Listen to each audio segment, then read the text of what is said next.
اللهم صل وسلم وبارك على سيدنا محمد. تعالوا كده شوفوا لي طاجن السعاده ده. انا سميته طاجن السعاده، مفيش مانع ان انت ممكن تدلعيه طاجن السعاده، طاجن الدلع، طاجن الروقان. عايزه اقول لكم ان اللحمه بتاعته دايبه وجميله جدا، وعايزه اقول لكم كمان الصوص ده خطير خطير يا جماعه، تحفه. بصوا اللحمه دايبه ومستوي وجميل جدا. عايز اقول لك ما خدتش وقت كمان، ولا الصوص بتاعنا اتهرى ولا اي حاجه. تعالوا نشوف عملنا الطريقه ازاي. اول حاجه طبعا معايا هنا حله على نار فيها الماده الدهنيه واللحمه بتاعتك ايا كان وزنها قد ايه. تمام. اول حاجه طبعا لازم اي اكله تعمليها، مثلا لحمه بورما كده، خضار، لحمه بالبصل، لازم اللحمه تاخد لون الاول. ما ينفعش ان احنا نعمل كله مع بعض. تمام. كده اللحمه هتتعصر، مش هتاخد اللون اللي هو المظبوط، وهتنزل ميه كتير معاك. تمام. انما لما تديها لون لوحدها الاول، اللي هو اللون البني الحلو ده، فده بالنسبه لك هيبقى حلو قوي قوي في شكل اللحمه لما تستوي ولما تيجي تقدميها ولو عندك ضيوف او عزومه. تمام. بصوا اللون ده، انا بحب اللحمه تاخد اللون ده جدا، بتبقى شكلها حلو بعد السوا. بصوا اللون عامل ازاي، هي مش محروقه ولا حاجه، بس عايزه اقولك ان اللون ده حلو قوي قوي. تعالي بقى اقولك السر اللي انا عملته في الاكله دي خلاها تحفه. هتقولي لي ايه السر؟ هقولك ايه ده. اقولك معلقه عسل اسود. هتقولي اول مره اشوف حد بيحط عسل على اللحمه. اقولك الطريقه دي حلوه قوي قوي، جربيها. هتخلي معاكي اللون حلو قوي، هتخلي طعم اللحمه حلو قوي قوي.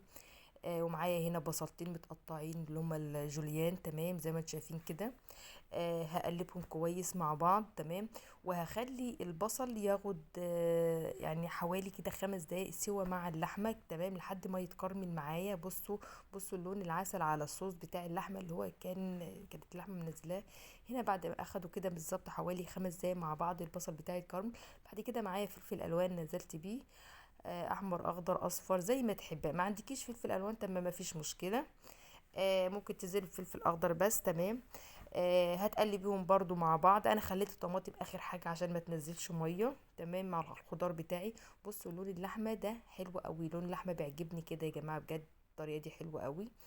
هقلبهم مع بعض، وبعد كده بقى انزلي بالطماطم بتاعتك. انا هنا معايا نص كيلو من الطماطم متقطع كده، ايه 4 تربع زي ما تحبي برضه. تمام.